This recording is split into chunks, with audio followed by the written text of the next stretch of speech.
Okay,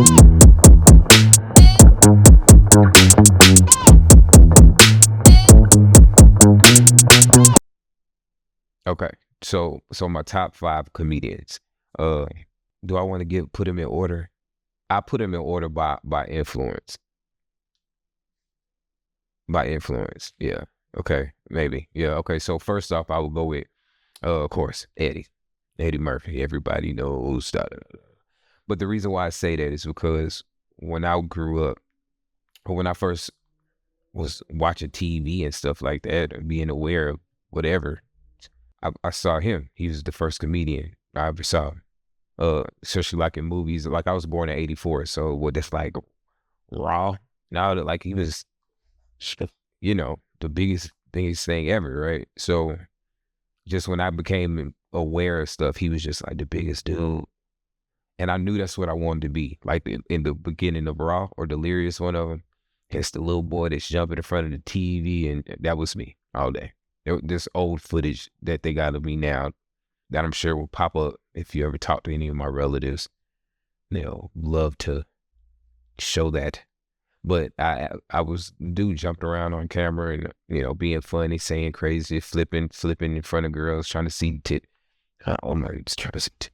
Anyway, so yeah, so Eddie, he was just like the biggest influence from the jump. Second, I would say would be Richard, because he was his influence. So because he influenced Eddie so much, it was like but geez, I forgot it. It's some tough ones. Third though would be George Carlin. You like, damn, Juggles without either one. I thought you like Lenny Bruce, nigga. I do like Lenny Bruce. But the reason why I like Lenny Bruce is because, or my comparison with him was because I'm afraid that when I speak, I speak like him. Like, meaning shit that might get your nigga locked up or shot. So, not shot. So I say that. Oof. But get the Kanye treatment. You know what I'm saying? I don't want that Ye treatment. So no, George Carlin, because I aspire to that. Like I've watched his comedy, and I don't think I've been more mind blown by seeing anybody do stand up like him. Like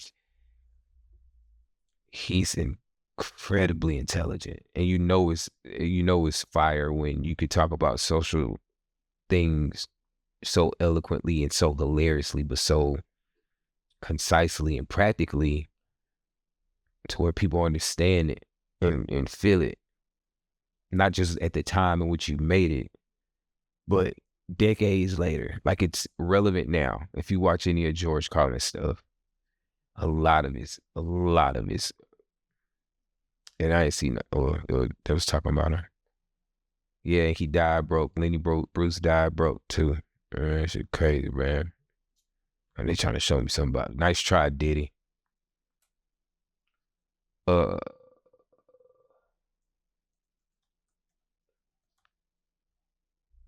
See, they still got a lot of stuff. They don't even got a lot of stuff on Lenny Bruce. Population of citizens capable of critical, but I'll tell you what they don't want. They don't want a population of citizens. Excuse me. Excuse me. Capable of critical thinking. They don't want well-informed, well-educated people capable of critical thinking. They're not interested in that. That doesn't help them. That's against their interest. That's right.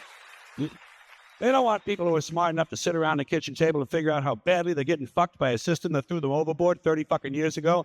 They don't want that. You know what they want? They want obedient workers. Obedient workers. People who are just smart enough to run the machines and do the paperwork and just dumb enough to passively accept all these increasingly shittier jobs with the lower pay, the longer hours, the reduced benefits, the end of overtime, and the vanishing pension that disappears the minute you go to collect it. And now they're coming for your Social Security money. They want your fucking retirement money. They want it back so they can give it to their criminal friends on Wall Street. And you know something? They'll get it. They'll get it all from you sooner or later because they own this fucking place. It's a big club, and you ain't in it. You and I are not in the big club. Huh. Yeah, they've been recycling that lately. I just played that for y'all who don't know who George Carlin is, but he always been like, y'all can invite me on these shows. Just forget these foolish elections. The owners in this country don't care about the poor and young. Owners in this country, what are we going? Is this Karl Marx talking to me? The owners of this country are the voters of this. You're wrong about that, Mike. Aren't the owners of this country the voters in this country who elected George? They're not. Listen, for politics, these elections are a charade. It is a charade. Okay. It is. They are mentally.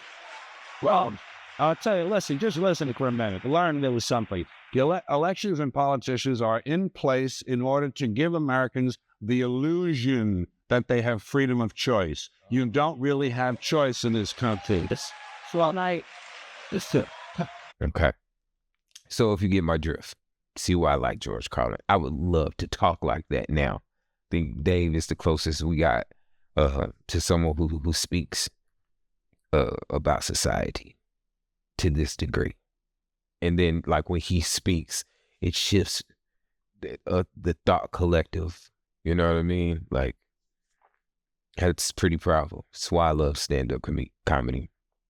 That's why I love being a comedian at heart. If you ask me what I do or what I am, or you know, people like, yeah, Chuck, I thought you do music, bro. I thought you just do it. What do you do? I thought you did photography. Don't you work at heart? First and foremost, beyond anything else, I am a comedian at heart. You know that, and an actor. I did the first stage play when I was in preschool. So I've always been a comedian and actor. Well, I think my best strength is as a comedic actor and a dramatic actor. I think those are my strongest. And then right with that is music and writing. So poems and all that good shit. Yeah. But I digress. Either way. So number 3, that was George Carlin. Number 4 would be and we're talking stand-up comedy. So yeah, damn. What else can I say? Stand-up. I guess I would say there's a lot of good comedians, bro. I don't know, but the reason why I'm coming to a blank is because okay, I would say Jamie Foxx. And we're talking about influence.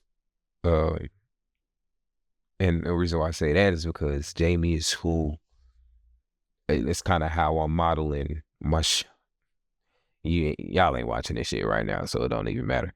But that's kind of who I'm modeling my live show after, you know. So if you notice, I've been playing a lot of guitar and all that stuff. Well, that's mine of choice. Jamie has the piano. My instrument of choice is guitar. Plus, I make my own beats and all that, and I sing and all that. So, you know, and just being able to have a live stand-up show where you integrate both, or when you know, you can slide in and out between both. You know what I mean? That's my, I said slide. But to be able to go between that is ultimately, you know. And I always wanted my show like Jamie Foxx and all that stuff. So yeah, I would say he'd be my next influence. As far as stand-up comedian's greatest influence, he's number 4. So we got Eddie, then Richard, then George, Jamie, and then who's numero 5? I took German in high school, okay.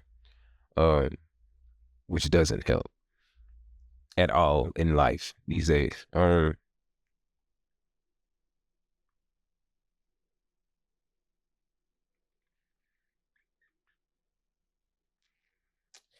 And I guess I would have to say Chris Rock.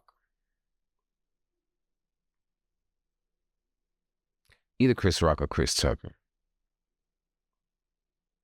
And the reason why I say Chris Tucker is because when I was younger, I used to get compared to him a lot. So a lot like DC Young Fly, high energy and all that stuff, you know. Yeah. But I would say Chris Rock because he was more intellectual, more thoughtful, I like how he set his jokes up. I still love the way he creates jokes, the writing process of it, the way he throws you something super crazy, but then, you know, he brings it right back, ties it back in. And so many of us newer comedians or younger, however you want to look at that, the ones that came after him mimic that, right? They try to be like, we're going to take you off the edge to bring you back, right? So yeah, I think I had to give it to Chris Rock. Chris Tucker, I think I was just kind of more so like, but I ain't gonna say he influenced me. He influenced me more so as a comedic actor. And yeah, so that's my top 5 stand-up comedians based on influence. And kind of in that order too, with Eddie Murphy being numero uno. And I try to make sure that when I do my stand-up, I don't sound and talk like him. Like, you know, now if it's every day, you know, we talking, it's very likely I'm gonna do something from some movie, something that you would have seen from him at some point. But yeah, no, I you know, I don't want to be like that exactly on stage, but like him.